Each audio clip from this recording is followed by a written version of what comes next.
tô tão queimado que faz pena até contar. Vai.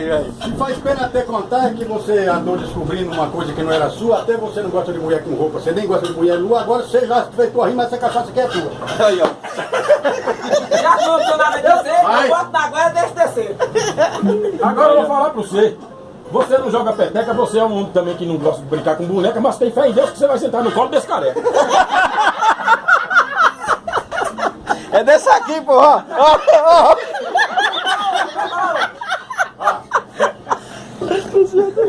Se vai sentar no colo do careca, foi você que foi dizer, o careca é meu parceiro, deixa o dia amanhecer. Gosto muito desse careca, não é um pra você, ele é meu amigo, meu camarada, meu chapa, meu pessoa ajeitada.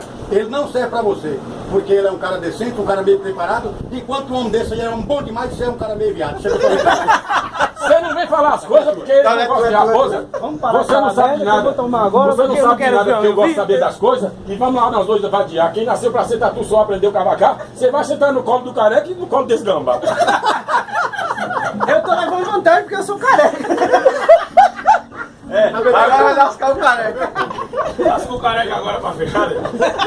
Não, falta. Não, pô. Pode deixar que o careca comigo não tem grojeta, mas comigo é mesmo assim, que Deus não gosta do capeta. O careca vai sentar, mas é numa cacete.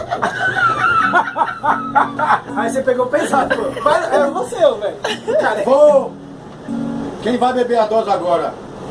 Qualquer um. É um caboclo que não é à toa, pensa num cara decente, pensa num cara de gente boa, é um cara que não tem problema com ninguém, não tem a vida complicada. Eu convidei ele para vir aqui hoje, ele é meu camarada.